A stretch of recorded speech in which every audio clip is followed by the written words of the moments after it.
Muy buenas noches, bienvenidas a nuestras noches de webinar de la Asociación Colombiana de Medicina Interna. El día de hoy nos acompaña el doctor Ricardo Gil, quien es médico, es internista y es nuestro fiscal en la Asociación Colombiana de Medicina Interna. Doctor Ricardo, muchas gracias por aceptar la invitación y bienvenido. Cuando quiera puede dejar la presentación en tamaño completo y bienvenido nuevamente. Muchas gracias. Muchas gracias, Nick. Muchas gracias a todos los que se nos unen en esta noche.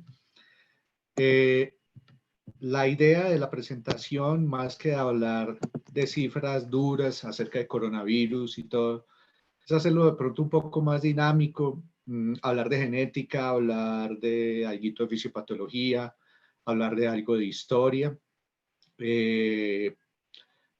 Pretendo que sea muy corta, que sea muy amena para todos. Yo me presento, mi nombre es Ricardo Gil.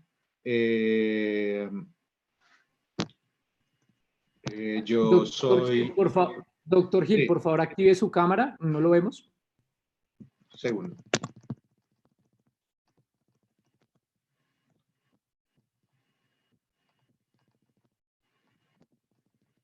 Listo. ¿Me puede ver? Perfecto, muchas gracias. ¿Puedo maximizar la presentación? Sí, señor. Me presento, como me había dicho Nick, mi nombre es Ricardo Adolfo Gil, yo soy médico internista de la Universidad de Caldas. Estoy haciendo mi subespecialidad en infectología con Universidad CES y Fundación Valle del Lili. En este momento estoy en un periodo de licencia. Esperemos que todos podamos disfrutar de esta charla. Cuando uno ve de manera evolutiva si las epidemias son algo anormal o algo fuera de lo común, uno se da cuenta que no solamente en la especie humana, sino en todas las especies que habitan el planeta, las epidemias se presentan de manera normal, no son una cosa nueva, ocurren hace millones y miles de millones de años. Y las epidemias tienen muchas connotaciones y desde el punto de vista eminentemente biológico, porque pues no pretendo herir ningún tipo de susceptibilidad, tienen unos objetivos básicos, tienen una regulación sobre la población, eso hace que la dinámica de la poblacional en cuanto a nacimientos y crecimientos se mantenga equilibrada, lo mismo sobre las expansiones sobre X o Y territorio. Como les digo, esto es una cuestión muy biológica, no estoy tratando pues como de entrar en una discusión ética, sino simplemente pues evaluando la parte biológica. Realiza selección natural al escoger los individuos de una especie que son capaces de no sucumbir frente a ciertos estímulos infecciosos. Eso hace que sus sistemas inmunes sean mucho más perfectos y que la carga genética de muchos de los individuos sea muchísimo mejor para que esa parte inmunológica que se está puliendo frente a la presentación de las epidemias pueda ser transferida de generación en generación.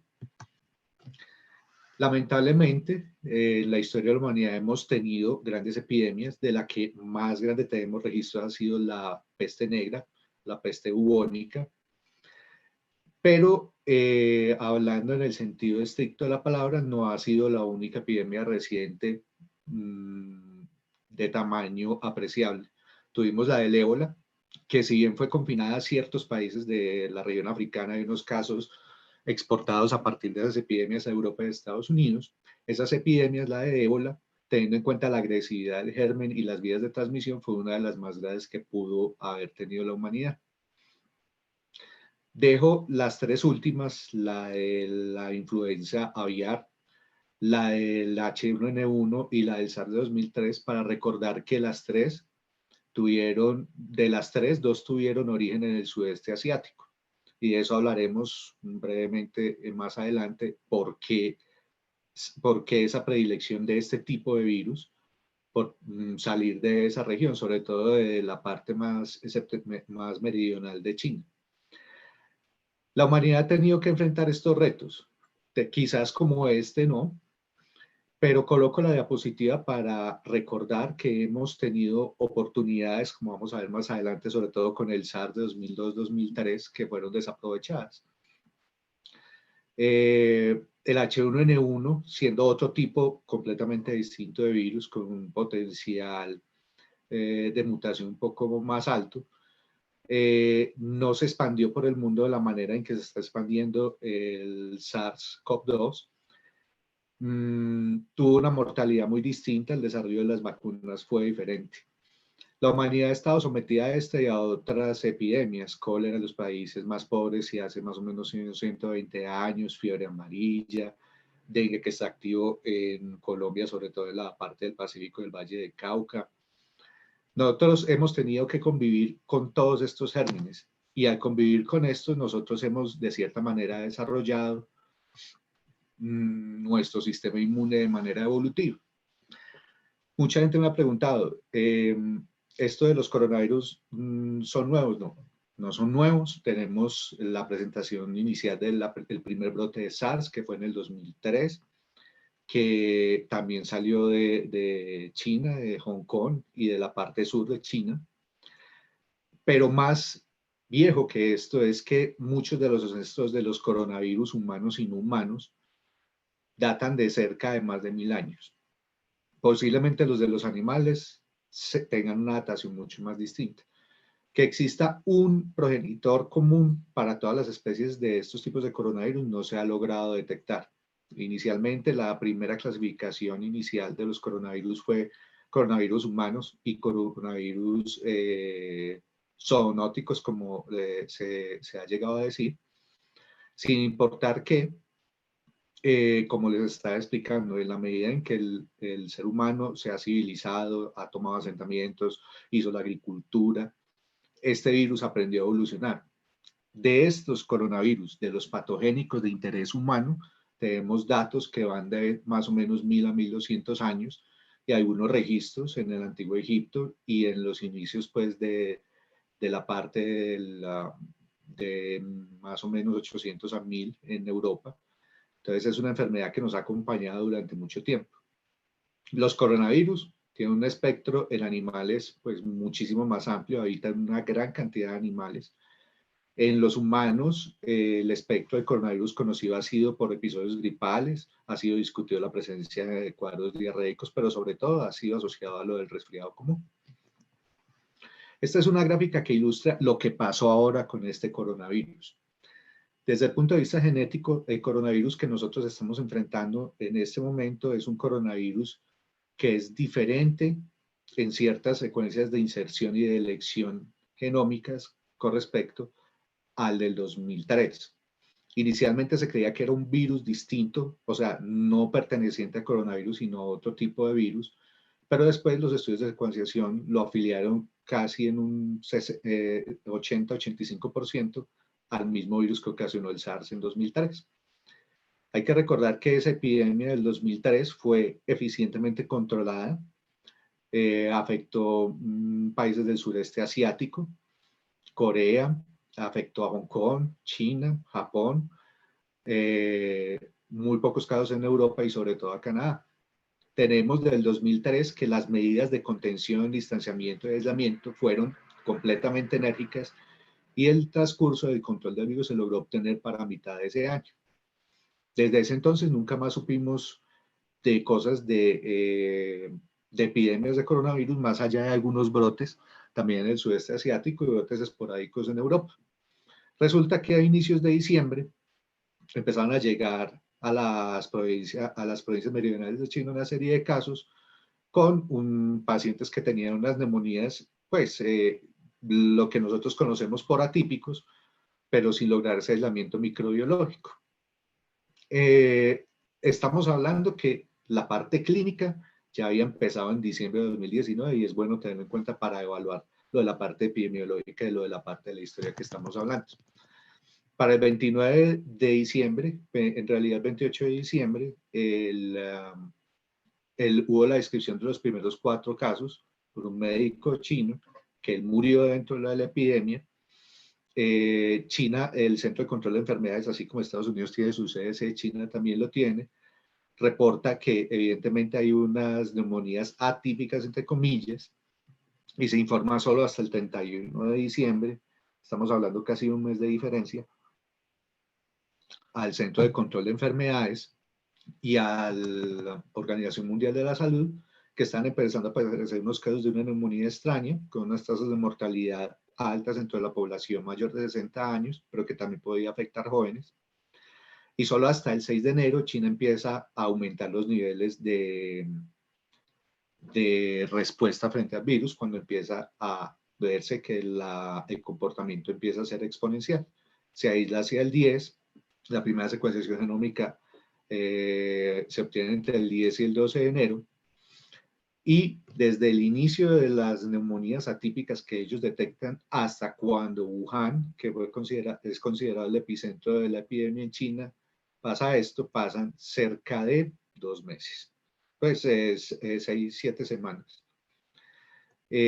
Solamente después de los primeros casos en inicios de diciembre, la Organización Mundial de la Salud declara una infección de interés y de preocupación internacional, y para febrero empieza la diseminación hacia otras partes del mundo. El primer caso, en el caso de Latinoamérica, fue detectado en Brasil. Los primeros casos en Europa son legados, sobre todo de la parte del norte de Italia, de Bolonia, para ser más específicos, y en España. En realidad, antes que esos dos países, el primer caso que se había detectado por fuera de esos dos países había sido Alemania.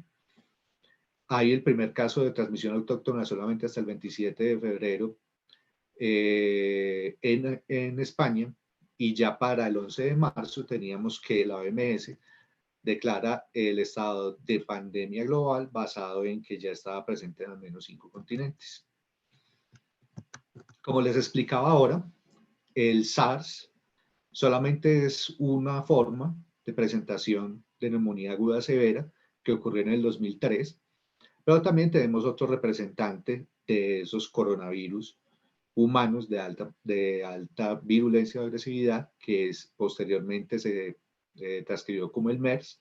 El MERS es originario del Medio Oriente, con unas tasas de letalidad muchísimo más altas, pero que se logró confinar básicamente a un grupo de países muy selecto. Tenemos estos dos precursores, el SARS de 2003, el MERS, que ocurrió más o menos de 2010 para adelante y sigue presentándose algunos casos, sobre todo a nivel del Oriente Medio. Y llegamos al coronavirus, al SARS-CoV-2, que es la denominación técnica, y la denominación de la enfermedad es la que nosotros conocemos y la que vemos en todos los medios de comunicación como COVID-19. Entonces, COVID-19 es la enfermedad asociada al coronavirus 2019, y su agente etiológico, el virus, se llama SARS-CoV-2. Tanto el SARS-CoV de 2003 como el CoV-2 se asocian al síndrome respiratorio agudo severo o SARS. Entonces, los dos son una forma de SARS. SARS 2003, SARS 2019, por virus que son altamente emparentados. Como les decía ahora, hay un grupo de virus que es muy grande, que infecta a una gran cantidad de animales, a murciélagos, a algunos felinos que son típicos del sudeste asiático, a los humanos, a serpientes y a algunos otros reptiles. El subgénero que más nos interesa a nosotros, el del Homo sapiens, es el que yo les estaba explicando ahora, el del síndrome de dificultad respiratoria severa, de neumonía severa. Pero el principal género donde venimos de eso es el beta coronavirus, que es todos los coronavirus que son SARS y no SARS, porque hay virus, como les expliqué desde el principio, que están asociados al resfriado común, que son un beta coronavirus, que son humanos, pero que no están implicados en formas severas de la enfermedad. Como les decía hace un rato, inicialmente cuando se detectó esto, se postuló que esto era un virus completamente distinto. Cuando se empezaron a hacer la parte de identificación de segmentos residuales de algunas zonas de elección del RNA del virus, se empezó a detectar, o se detectó, que muchas de esas zonas eran congruentes con el SARS, que ya estaba aislado y tipificado desde 2003. Ustedes en el eje X pueden ver una cosa que se llama residuos no idénticos. Mientras más porcentaje de residuos no idénticos exista, pues la probabilidad de que dos virus estén emparentados es mucho más baja, salvo que los dos tengan un porcentaje elevado simétrico al mismo tiempo. Acá les estoy señalando el del SARS del CoV-2, ¿sí? Y el del SARS de 2003.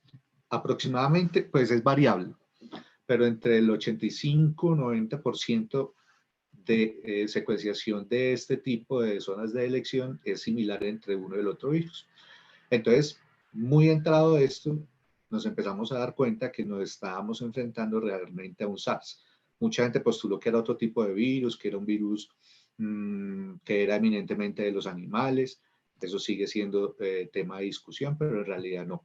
Días después nos dimos cuenta que lo que estábamos haciendo frente era al SARS de 2003. El SARS de 2003 tuvo una mortalidad aproximada del 10%, más adelante lo vamos a ver en alguno de los cuadros, y ahí es cuando muy probablemente la Organización Mundial de la Salud prende las alarmas y hace todos los ajustes, porque antes de esto mucha gente estaba diciendo que estamos frente a un virus de resfriado común. Lo relacionaron con muchos, con adenovirus y todo, pero en realidad la secuenciación de esto para enero fue muy rápida y ya nos estamos enfrentando a la parte del SARS. Esta revisión de Nature es muy buena, yo se la recomiendo. Está gratis para quien la quiera revisar. Como les explicaba ahora, el COVID-19 es el espectro clínico, la manifestación de la enfermedad. El SARS, que es una parte de los coronavirus que afectan a los humanos. Hay 7 virus conocidos de interés de infecciones en humanos. Los más severos, el SARS de 2003, el SARS-CoV-2 o el COVID-19, el síndrome respiratorio severo del Oriente Medio.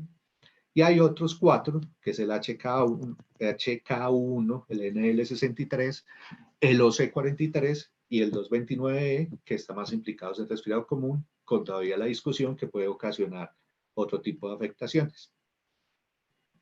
La idea de esta charla no es que hablemos de virología, sino que hablemos unas cosas que nos van a ayudar a entender mucho más la epidemiología, el origen de este virus. El SARS-CoV-2 es un coronavirus típico de alta patogenicidad asociado al síndrome de estrés respiratorio agudo, que tiene una serie de proteínas superficiales, una proteína de envoltura, una proteína S que se llama Spike, que es la que ustedes ven en estas microfotografías y en casi todos los esquemas que le da el aspecto de coronavirus, al parecerse una corona, una proteína o en realidad una glicoproteína de membrana y una bicapa doble lipídica, donde se asienta todo esto. Y como cualquier virus, esto es un ARN antisentido que también puede expresar en algunas ocasiones girasa, topoisomerasas y sobre todo transcriptasa inversa y transcriptasa reversa. Por eso ustedes han escuchado que en algunos esquemas de tratamiento se están utilizando antirretrovirales como el lopinavir y ritonavir, como el que expone la Asociación Colombiana de Infectología y el que se ha usado más en China desde el inicio. ¿Por qué me detengo un poco a hablar de esto? Resulta que yo les hablo acá de unas glicoproteínas que llaman spike o pico, las que les da la forma de coronavirus. Resulta que esas glicoproteínas son supremamente importantes en la fisiopatología. También imagino que muchos han escuchado que esas glicoproteínas se acoplan a los sitios de la enzima convertidora de angiotensina 2 y facilitan el ingreso a las células. De las investigaciones del SARS, que es un virus muy parecido, en ratones, se detectó que cuando se aplican anticuerpos neutralizantes contra el SARS, o sea, el del 2003, ese acople al receptor de la enzima convertidora de angiotensina se inhibe.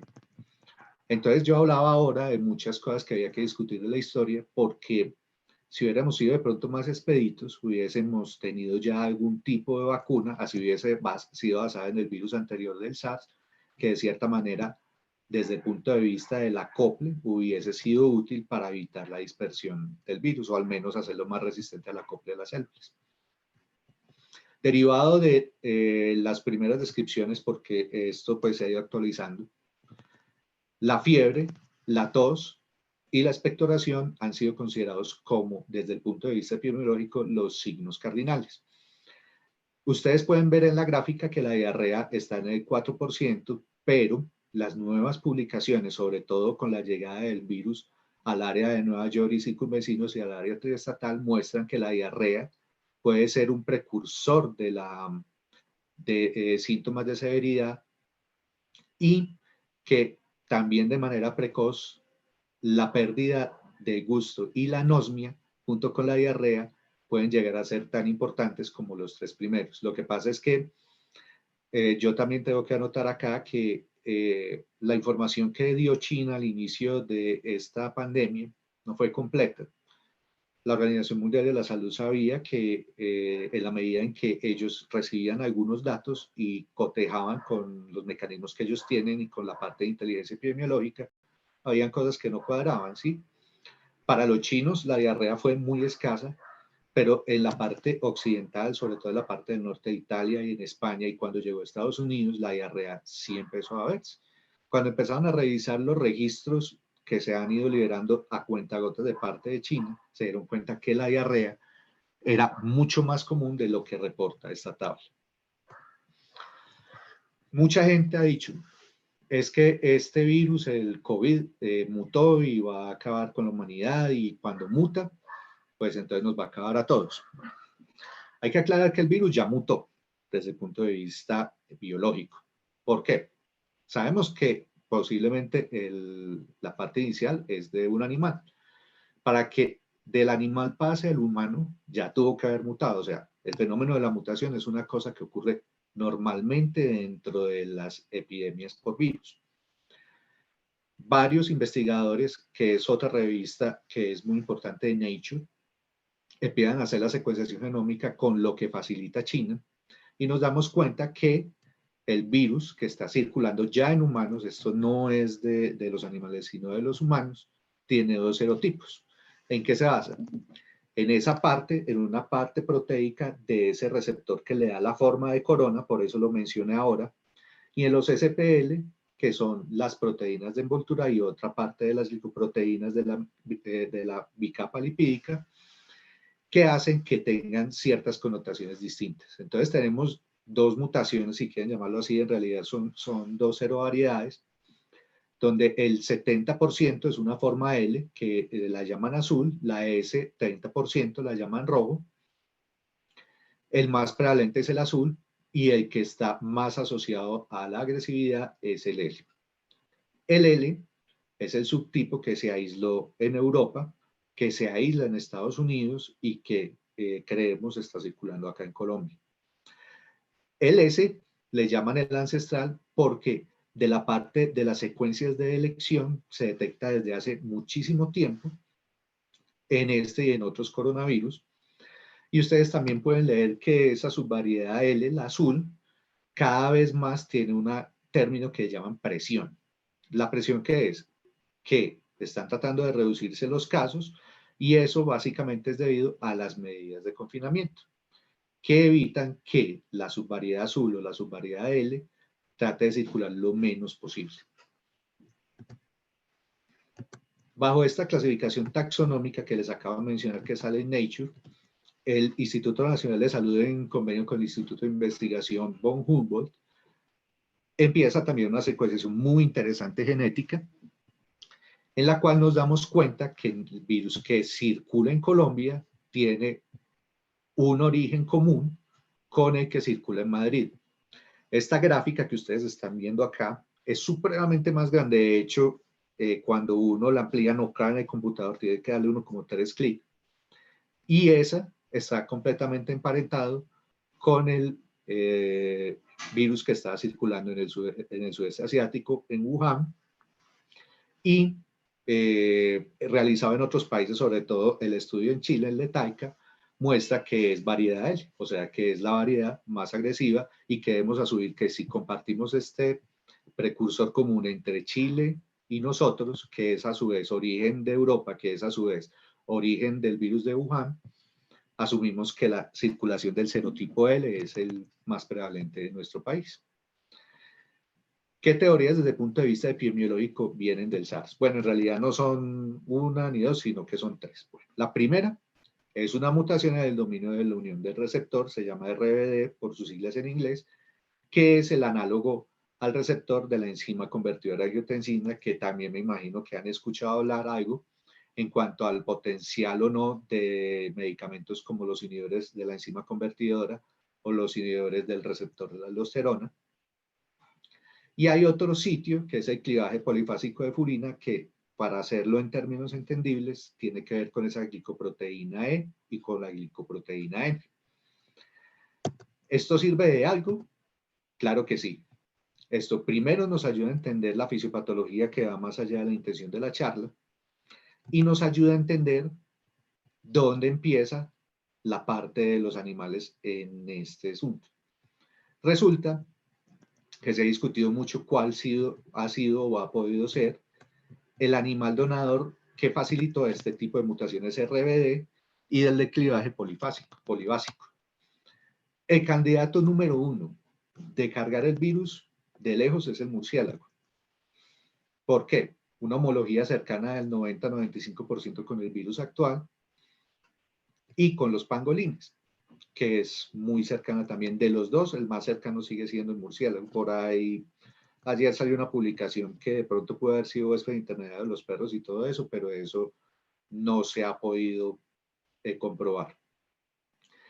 Es probable que esta selección natural sobre estos dominios proteicos hubiese ocurrido antes, o sea, infectando los animales, y que después de haber evolucionado los animales, saltó a los humanos y se convierte en una zoonosis. Hay otra segunda teoría, que es la selección natural en humanos, quiere decir que en realidad ya la forma precursora del virus saltó del murciélago, del pangolín al ser humano, y que fue ya en el ser humano y no en los animales donde adquirió esos cambios del dominio. Esta teoría la apoya el hecho de la afinidad y de la evolución del receptor de la enzima convertidora de angiotensina. Entonces hay un grupo de científicos que dice, la única manera que esto se hubiese pulido de esta manera es que ya estuviese en contacto con los humanos. Otra parte del grupo científico dice, no, ya en los animales estaba y por el contacto, porque había mucho murciélago o porque había mucho pangolín, ellos adquirieron de alguna manera genética humana y ya antes de saltar al humano ya tenían el receptor de la enzima convertidora de angiotensina altamente evolucionado. Y la tercera teoría, de muy archivos X, es una selección durante la transmisión. Entonces, esa es como la forma elegante de decir un virus manipulado. Resulta que cuando se estudia este tipo de virus, estos virus directamente se inoculan en tejidos y después de inocularse en tejidos se vuelven a recultivar para obtener un concentrado de un virus diferente. De esto han habido todas las teorías de conspiración que ustedes imaginen. Incluso dicen que el virus posiblemente puede haber escapado de un laboratorio. Resulta que esas publicaciones de Nature dan claves básicas en que es muy difícil que este virus, que la espina dorsal del virus, que son las secuencias de codones y anticodones, se modifiquen de tal manera que se relacione con una manipulación. Es decir, es muy difícil que que un virus sea directamente producido en laboratorio sin utilizar un andamiaje básico, y ese andamiaje básico de ese virus se ha podido detectar en todos los continentes, en todos los países que se ha hecho. Es muy difícil que sea un virus de origen de laboratorio. Ahora, hay que decir, pues si no se tiene una secuencia original del virus que de pronto hubiese sido pues un accidente de laboratorio, pues va a ser muy difícil compararlo con una secuencia del virus actual, si es que en realidad corresponde o no. Entonces, todo esto para decir que el virus está estrechamente emparentado con animales, que es muy difícil comprobar otro tipo de origen y que sin importar qué, tuvo un periodo de evolución y de acople al ser humano que se transfirió, se tradujo en una capacidad ampliada de adaptarse mediante la modificación del sitio de unión de la enzima convertidora de angiotensina. Como pueden ver en la gráfica, ya desde el SARS de 2003, en este caso, hablaron de los civetos, que es una especie de gato del occidente, de Asia. En el caso del MERS, los camellos. Y en el caso del SARS, vamos en la más aceptadora, que es la del murciélago, la del pangolín y la de la serpiente. ¿Por qué digo yo que es una oportunidad perdida? Ya hablamos del desarrollo potencial de un medicamento, inclusive de vacunas, si nos hubiésemos puesto las pilas, una vacuna que sea contra el receptor S, que es el más implicado pues, en cuanto a la parte pues, de dinámica viral y todo. Pero también es una oportunidad perdida porque no es la primera vez que el sudeste asiático fabrica un virus respiratorio de agresividad significativa. Y todo eso es debido a que, pues no sé, yo creo que todos hemos también visto en Internet cómo son las condiciones de los mercados chinos, donde tienen seres vivos, seres muertos ahí abiertos, llega, pasa el murciélago, hace deposición ahí. En los animales, los coronavirus animales sí se pueden aislar en heces, en los humanos también se han empezado a aislar, siendo controvertido no la presencia de enfermedad diarreica por coronavirus como una entidad nosológica diferente a la manifestación clínica dentro del cuadro de severidad actual.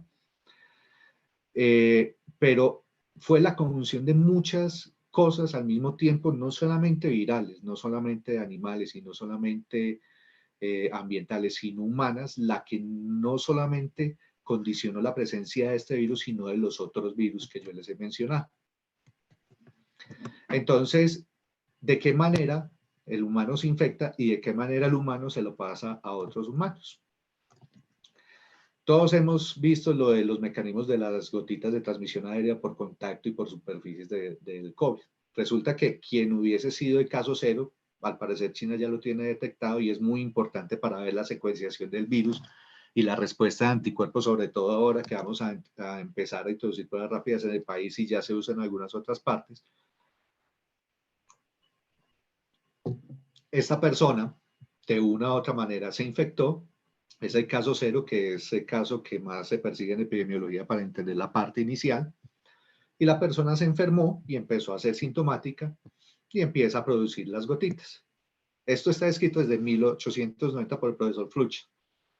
Esto no es nada nuevo. Él ya sabía que las gotitas que eran más grandes, aproximadamente de 5 a 15 micrómetros, tenían un radio de recorrido escaso, aproximadamente de 1 metro, y que las gotitas más pequeñas, que son llamados los núcleos goticulares, que son pequeñas, menores de 5 micrómetros, tienen un comportamiento diferente porque tratan de desafiar las leyes de la gravedad, es decir, permanecen en el ambiente mucho más tiempo.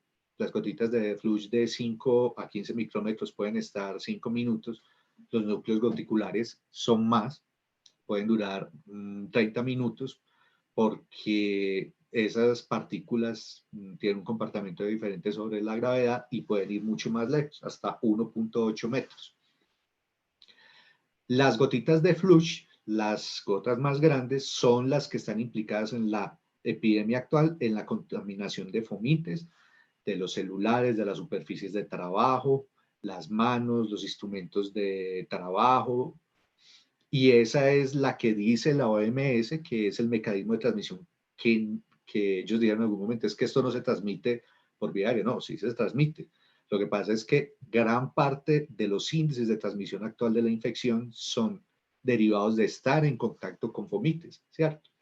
¿Qué porcentaje de estas goticas pequeñas con esos recorridos amplios que inclusive han llegado a ser hasta de 10 metros en algunas investigaciones son capaces de ocasionar la enfermedad directamente en los otros? Es supremamente difícil de evaluar. Estas son unas gráficas de una investigación que hizo el Centro de Control de Enfermedades chino con respecto a eso de las gotas pequeñas y de las gotas grandes y la dispersión y la infección de pacientes en un restaurante de Wuhan. Como les explicaba, las grandes gotas y las pequeñas gotas tienen un significado distinto en cuanto a la dispersión y la epidemiología. Las gotas más grandes se precipitan más rápido, pero no en todas las superficies viven igual. En el plástico pueden durar 7 o 5 días, en el papel 4 o 5 días, en el vidrio 4 días, en madera pueden durar 4 o 5 días, en acero y en términos generales en los metales el rango varía, aluminio, acero, cobre, más o menos 24 o 48 horas. Y ojo con los guantes quirúrgicos. que dan una sensación falsa de protección. En los guantes quirúrgicos puede durar más de 8 horas. Hay investigaciones que dicen que puede durar hasta 12 o 18 horas. Entonces, el uso de guantes no reemplaza la necesidad de un lavado de manos exhaustivo.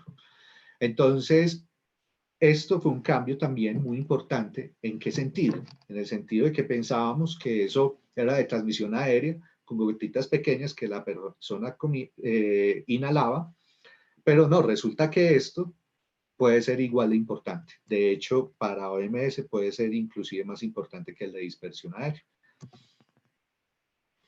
Vamos a otro secreto epidemiológico y son las curvas de infección. Como podemos ver, esto está actualizado a 14 de abril y estas son las curvas del total de reporte de muertes, donde vemos que Taiwán, Islandia, que está completamente cerrado y es muy disperso en los núcleos poblacionales, pero sobre todo el caso coreano es el que yo quiero citar, porque este comportamiento de la curva en el caso coreano de esta manera. Eso se hace en el principio, haga pruebas, y después de que haga pruebas, siga haciendo pruebas, y cuando termine de hacer pruebas, sígalas haciendo. ¿Por qué? Porque Sur Corea, derivado del aprendizaje del SARS de 2003 que a ellos les tocó, estaba empezando a hacer grupos de investigación desde mucho antes que esto pasara. Hay grupos de investigación fuertes en Sur Corea, formados desde 2014-2015. Y ellos ya sabían desde el punto de vista epidemiológico que si bien el sintomático puede transferir la infección, es el asintomático, el que no sabe que lo tiene, el que disemina más y es el vector epidemiológico más importante. Al entender esto, Sur Corea se pone a hacer pruebas, logra aislar a todo el mundo, así sea asintomático, y logra frenar esto. Yo quiero ser muy claro en cuanto a lo del término de aplanamiento de curva y de todo eso y de no curva. Donde se presenta el virus se van a presentar casos, donde se presentan casos se van a presentar muertes, eso no se puede evitar. Lo que se pretende evitar es que sea una progresión rápida que sature los servicios de salud, que decapite los sistemas de salud y los sistemas de atención y que permita que la población vaya estando expuesta de manera gradual en el tiempo. Lo que quiere decir que las medidas de confinamiento junto con la toma de las muestras para la infección son las medidas más importantes de todas. Como les acabo de decir, el secreto de esto es que el vector de una infección viral, y en especial el coronavirus, no es el paciente enfermo, lo es más aún en el sano. Esto aplica perfectamente para coronavirus y eso lo han entendido los países que ustedes ven por curvas que mejor les está yendo. ¿Cuál es el otro problema de esto? Que en realidad no sabemos cuál es el tiempo de incubación real. Unos dicen 2, 3, 5 días, otros dicen que hasta 12 o 14 días. Hay estudios que han logrado aislar virus, inclusive en convalecientes hasta después de 50 días. Recuerdan que la indicación inicial de OMS es, bueno, vamos a dejar en cuarentena 14 días, después 21, después 28, y es porque estos tiempos de incubación donde la persona es virémica y puede infectar efectivamente a otras personas es muy variable. Entonces ya vamos en 28 días en cuanto a lo de los aislamientos y todo eso. Pero hay periodos de incubación en personas que han llegado a ser descritos hasta después de 2 semanas, de donde se asume que fue la exposición índice para tener la infección. Hay otro concepto muy interesante que es el concepto de R0, o el robo, ustedes lo pueden encontrar de muchas maneras. Y la mejor manera de entender el R0 es asimilarlo como si esto fuera un chisme. Entonces, usted tiene un chisme. Si usted se queda callado, pues el chisme nunca va a salir de usted. Entonces eso normalmente se le llama secreto. Como dicen los rusos, el secreto es aquel que solamente lo sabe una persona, posiblemente dos, pero el tercero ya esté muerto. Entonces, un R de cero, de cero, es que una persona sabe algo, pero no se lo pasó a nadie. Ah, pero como el chisme pica, entonces ese rumor se lo vamos a pasar a otro. Entonces, si se lo pasó a una persona, es un R de 0 de 1. Si se lo pasó a otra persona, es un R de 0 de 2. Si se lo pasó a otra persona, es un R de 0 de 3. Esto es muy importante entenderlo para entender el concepto de error. El RO, el R de 0, que es la capacidad de un individuo para transferir el virus a otras personas, varía. Y varía no solamente en función del tiempo, sino en función del sitio donde se evalúe, si es en Sudamérica, en España, en Italia, e inclusive puede variar dentro del mismo país, donde una persona, según las medidas de confinamiento, el estado inmune y todo eso, puede, en muchas ocasiones, tener un R0 diferente. ¿De que estamos en línea? Sí, señor. Listo, es que veo que se perdió la imagen. ¿Será mía o será de la charla?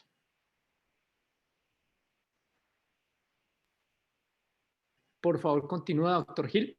Listo.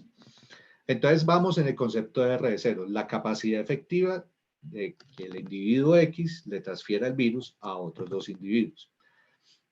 Entonces este individuo X se lo pasó a dos y estos otros dos y estos otros dos, y eso es lo que ustedes también entienden desde el punto de vista epidemiológico, que lo han sacado en todas partes como curva exponencial. Esta curva exponencial es diferente en cada tipo de virus, como les mencionaba desde el principio. El MERS, siendo más letal, tiene un R0 bajo, la influenza de 1.5 a 2.5, el ébola de 2, el COVID-19 habían cálculos de R0 de 3.8, 4, ya ha logrado bajar a 2, en Colombia está cercano a 1. El SARS se comportó un poquito más agresivo y tenemos el ejemplo del sarampión, que es la enfermedad infectocontagiosa con el R0 más alto, o sea, la capacidad de transferir. ¿Es esto importante? Sí.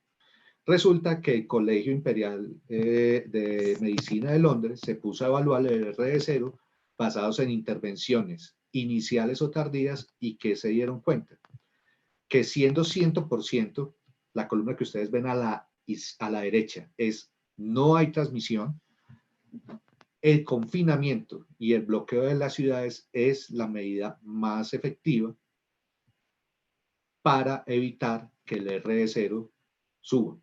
Después colocan los eventos públicos, el cierre de escuelas fue muy significativo también, el autoaislamiento y la distancia social.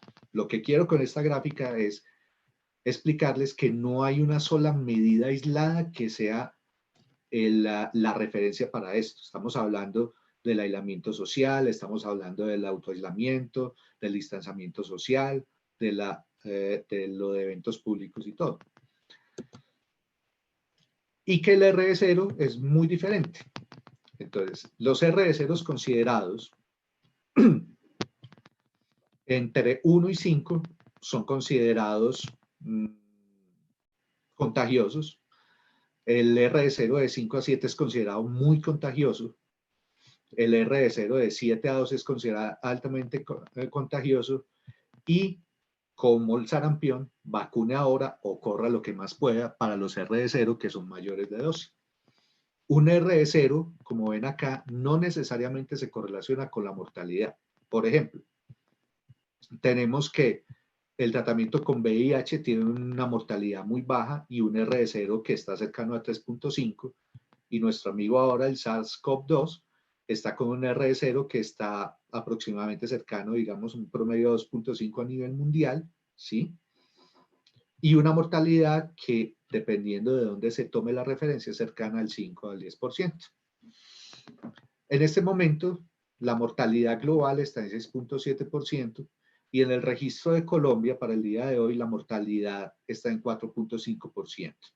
Estamos por debajo del global, pero hemos visto desde el inicio de los reportes y la realización de serologías, que todavía sigue siendo la estrategia limitada, que ha ido subiendo de 3, 3.1, 3.5, 4.1 y ya estamos cercanos a 4.48 aproximadamente en este momento.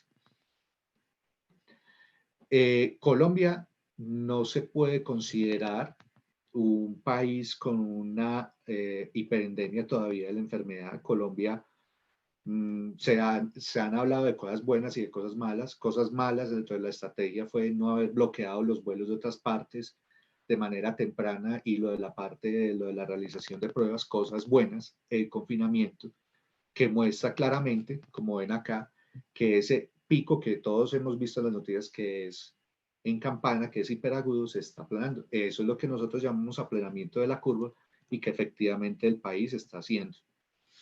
Ahora, que un sitio tenga más o menos casos no dice nada si no se pone en consideración con respecto a la población. Todo el mundo diría, no, es que es Bogotá, entonces la ciudad más afectada, no que Medellín, no que Cali. No, en razón a la proporción poblacional, en este momento, y lo debo decir con preocupación, La Dorada en Caldas es la ciudad del país con más tasa de infección por COVID-19 seguido de Cali y de Bogotá. Uno piensa que Medellín debería estar ahí y Medellín, la tasa de 1 por cada 1000 está en 13.07, mientras que La Dorada sigue siendo de 3.27, un poquito más alta porque se reportaron más casos hoy. En proporción de fatalidad, sabemos muy bien que la mortalidad en mayores de 60 años empieza a ser significativa, no quiere decir que no exista. En jóvenes tenemos datos, sobre todo acá en Colombia y en otros países, que está afectando con formas muy severas y gente menor de 50 años, 60 años está muriendo. A mayor medida que desde el punto de vista poblacional hay más enfermedad cardiovascular y más edad, pues va a haber más mortalidad. ¿Dónde están los grupos de más alto riesgo? En los mayores de 80 años, pero sobre todo en los mayores de 90 años. Aproximadamente la mortalidad en los mayores de 80 años es del 15%, pero por encima de 90 años es prohibitiva. Puede llegar a ser, según las series italianas, cercanas al 45%. Inclusive hay series que son más altas y pueden llegar al 50%. ¿Por qué? Por la prevalencia de enfermedades cardiovasculares. Hemos descubierto que la edad es un factor de riesgo independiente, sin embargo, una persona anciana con un patrón de envejecimiento saludable puede ser capaz de sobreponerse al virus, no quiere decir a la luz de los números que esté condenada necesariamente a muerte. Y en cuanto a las comparaciones, como les decía ahora, pues ya cerrando el resumen de la parte epidemiológica, el R0 ha variado un poquito entre la gripe o el virus de la influenza H1N1, el COVID, que es el actual, el SARS, que era un poquito más alto, con una tasa de mortalidad dentro de los virus del SARS mucho más alta para el virus originado en el Oriente Medio. Acá para el COVID-19 es 3.4%, nuevamente les digo. Esta charla no busca proyectar mortalidades porque nos hemos dado cuenta en otros webinars que ha habido ciertos cálculos que no son hechos de mala fe, que son hechos con unas métricas diferentes, pero que en realidad no se ha cumplido, porque en esas evaluaciones uno tiene que tener en cuenta la efectividad del aislamiento social, el acatamiento de normas, el estado inmunológico de las personas. Ya para terminar, mucha gente también me ha dicho que esto va a devastar a la humanidad, lo cual no es cierto. ¿Por qué? Porque tiene un R0 que, siendo una enfermedad que es contagiosa, no es contagiosa como otras, ¿sí? Donde la mortalidad global sigue estando por debajo del 10%. Creemos que van a haber poblaciones como el norte de Italia que está sobre el orden de 12%, Reino Unido acercándose al 11%, Colombia acercándose al 4.5%, términos generales digamos que es 8% de mortalidad. Pero teniendo en cuenta lo que les explicaba del R0, de los mecanismos iniciales moleculares y todo esto, este virus va a asolar a ciertos grupos poblacionales en ciertas partes del mundo. En Colombia hay ciertos sitios por la parte de envejecimiento y de prevalencia cardiovascular, como el eje cafetero y Boyacá, sur de Santander, que tiene poblaciones muy viejas con alto índice de comorbilidad, que es donde más duros han tenido que aplicar las medidas. ¿Cuál es el perfecto asesino entonces desde el punto de vista viral? No es para demeritar lo que está pasando ahora, sino para tener una perspectiva que dentro de todo, no estoy diciendo que sea pues muy buena, no, es preocupante. ¿Qué se considera que debe ser un virus asesino realmente? Un virus que tenga una R0 mayor de 8, que se transmita vía aérea, sin vacuna conocida, con una mortalidad del 35 al 50%, con afectación homogénea de niños y en adultos. En los niños, desde el punto de vista epidemiológico, no se ha logrado circunscribir un riesgo mayor. De hecho, tienen evoluciones más favorables que los adultos. Entonces todo el mundo va a decir, pero mortalidad del 35 va a ser un asesino global. El ébola es el ejemplo perfecto de un virus que mata a mucha gente, pero que al ser tan letal y al ser tan agresivo no alcanza a diseminarse. Otra cuestión con el ébola es que para infectar otra persona, el individuo de origen tenía que estar necesariamente enfermo. Con el SARS de 2003 y el COVID, ya sabemos que el individuo no solamente no es necesario que no esté enfermo, sino que muchas veces no va a desarrollar síntomas, tiene paroxismos de viremia, y en los paroxismos de viremia sin síntomas los riega en la población general. Para cerrar este último dato, muy interesante, hoy reporta el Instituto Coreano de Salud y Asuntos Sociales que tienen a la fecha, o sea, porque allá ya es otro día, tienen 163 casos de pacientes con infección confirmada por COVID-19 que habiéndola tenido antes volvieron a desarrollar la enfermedad. Entonces esto es un punto de alarma. ¿En qué sentido? ¿Puede repetir el COVID-19? Es una respuesta que no está dada todavía. Parece ser que la generación de anticuerpos es débil, como muchas gripas que nosotros vemos. Que es que me acabo de dar gripa y me volvió a dar. Sí, le puede volver a dar gripa pronto. Hay que evaluar la teoría que los anticuerpos neutralizantes son de muy corta acción con respecto al virus y que esto puede estar predisponiendo, por un lado, que la gente se vuelva a reinfectar. Hay otra teoría importante desde el punto de vista epidemiológico, y es que ciertos individuos pueden hacer reservorios. En este momento las teorías dicen que el mayor reservorio puede ser gastrointestinal y que pueden volver a hacer picos de viremia. Este es un pequeño resumen que más que estar basado en el terror y todo eso, es basado en los números, que nos muestra que mucho de esto ya había sido anunciado desde hacía tiempos, que lamentablemente evadimos el aprendizaje que requeríamos hacer de esos eventos que nos hubiesen ayudado a que esto hubiese sido diferente, sobre todo en cuanto a lo de las vacunas, que esto está ligado mucho al comportamiento humano de depredar el ambiente, de intervenir en zonas y de estar en contacto con animales, pues que de otra manera, si fuésemos un poco más moderados en cuanto a los procesos de expansión humana, no deberíamos estar en contacto.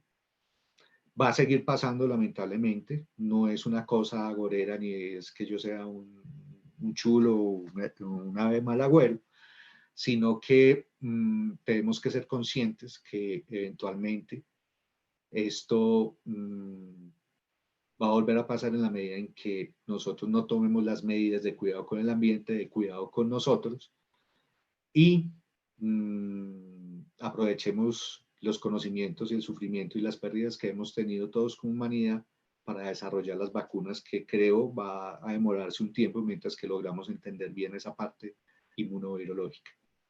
Estoy muy agradecido con la asistencia de todos. Estoy a sus órdenes. Muchas gracias.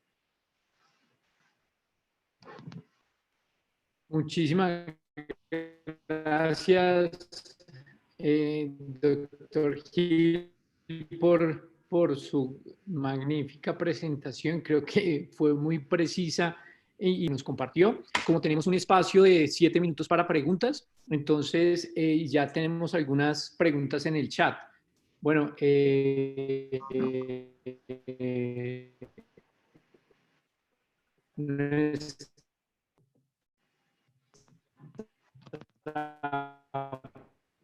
No te escucho casi.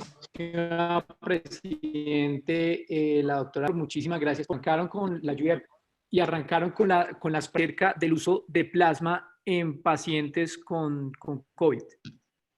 Sí, bueno, desde el punto de vista epidemiológico hay que tener en cuenta que hay que medir la seroprevalencia global, ¿cierto?, del virus en una población X para determinar la seroprevalencia, la seroconversión. Bueno, lo que se está utilizando de lo del plasma es tratar de utilizar del suero de convalecientes. En ninguna, lo que ustedes leen de tratamiento en ninguna parte tiene evidencia conclusiva, ni siquiera la cloroquina, que es lo que me está utilizando, hidroxicloroquina, acitromicina, o sea, estamos en vías, hay unas vías que parecen más claras que otras. No hay estudios que evalúen todavía la eficacia, salvo la descripción de casos puntuales o de serie de casos.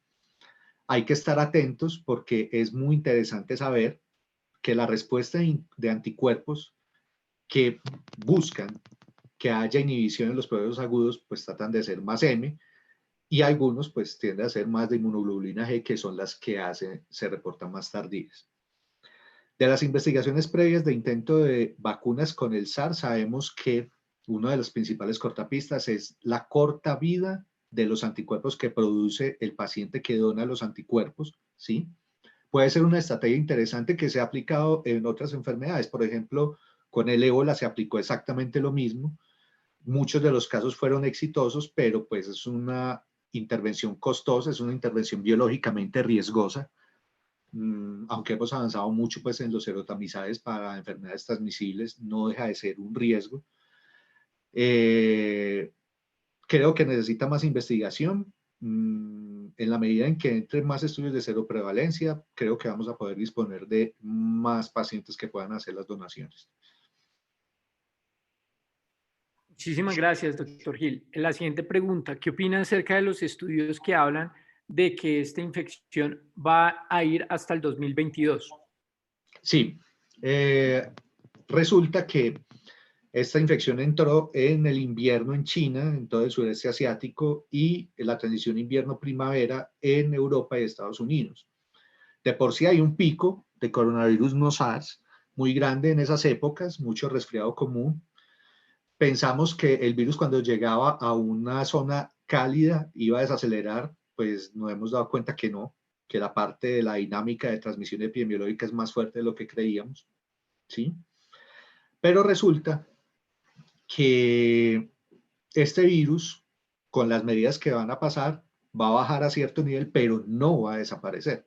El virus va a tener una circulación baja cuando se logre hacer pues las medidas de cerco social y todo, pero como hemos aprendido de otros coronavirus y de otras infecciones, puede haber recirculación posteriormente.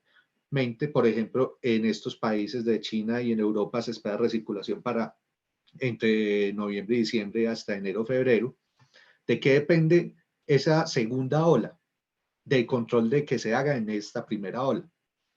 El SARS nos enseñó muchas cosas. Esto se puede controlar con unas medidas radicales. Es que el SARS se pudo controlar y para junio de ese mismo año 2003 ya estaba listo y no volvimos a tener, salvo algunos brotes muy episódicos de SARS, grandes epidemias de SARS. Este es un hermano emparentado del SARS y vean todas las dificultades que hemos tenido. Entonces el virus no va a desaparecer y creemos que va a haber circulación cíclica o circulación estacional. Es muy difícil evaluar en la parte donde no tenemos estaciones cómo se va a comportar, pero creemos que va a haber momentos de picos, de blips dentro de la población. No va a desaparecer del todo y la idea es que ese virus después de circular en esos blips va a quedar con una circulación que esperemos trate de ser constante. Excelente, doctor. Y otra pregunta, ¿qué opina del tratamiento en etapa COVID moderada y severo con anticoagulante, COX-2 y corticoides en vista a la evidencia de tormenta de interleuquina 6 y procoagulación? Bueno, lo de los corticoides ha sido interesante cuando hay síndrome de activación macrofágica. Nosotros cuando hemos estado en las asesorías con el ministerio hemos estado interesados que desde que el paciente ingrese, así sea en formas moderadas, pues que no son críticos ni ganados, y se les haga una ferritina y si la ferritina sale alta, habla de un síndrome de activación macrofágica que es posiblemente el precursor o la primera ola de toda esa tormenta de citoquinas que viene, ¿sí? También se han empezado a describir casos donde una serie de receptores de hemaglutinina del virus interactúan con las células y tienen a haber estados de hipercoagulabilidad, inclusive ya se hablan de algunas formas de anticuerpos antifosfolípidos, que no les dan a todos los pacientes, la prevalencia en este momento es desconocida, pues hay muchas cosas, yo creo que hay todavía cosas que estamos pendientes de aprender, que hay que esperar con paciencia, entonces lo de la parte anticoagulante sería interesante en aquellos pacientes que tengan formas, por ejemplo, incipientes de coagulopatía o de coagulación intravascular diseminada. Con COC2 se ha tratado también de experimentar algo, pero la respuesta ha sido muy variable. Lo que sigue siendo actual objeto de controversia, por ejemplo, y cito lo de los inhibidores de la enzima convertidora de angiotensina, es que hay estudios bipolares, como el lado oscuro y el lado iluminado de la luna. El lado oscuro es que los primeros reportes decían que aumentaba la mortalidad en los pacientes que lo tenían, derivado de los estudios observacionales de China, pero ahora basado en la fisiopatología, antes de la tormenta de citoquinas, hay algunas propuestas que se pueden utilizar. La verdad, todavía no tenemos evidencia, como muchas otras cosas, a favor ni en contra. Lo de los esteroides es interesante, la tormenta de citoquinas, algunos anticuerpos. Lo de los COX-2 estamos todavía en penumbras de tener alguna otra evidencia. Bueno, doctor Gil, nuevamente muchísimas gracias por su generosa presentación y en aras de ser puntuales con el tiempo, agradecerles a usted por su tiempo familiar y destinarlos para dar esta charla. Y pues también un gran saludo a todas las personas que nos han seguido en toda Latinoamérica viendo este webinar a través de las redes sociales de la Asociación Colombiana de Medicina Interna. Un gran mensaje también para todas las personas que nos escuchan. Por favor, usen los equipos de protección apropiadamente, cuídense mucho y por favor, usen y sigan las recomendaciones que se han planteado por cada una de sus instituciones. Doctor Gil, nuevamente, muchísimas gracias. Para servirles con el mayor de los gustos y sean juiciosos, permanezcan a salvo. Muchas gracias. Feliz noche para todos. Feliz noche, feliz descanso para todos y de nuevo gracias por escuchar.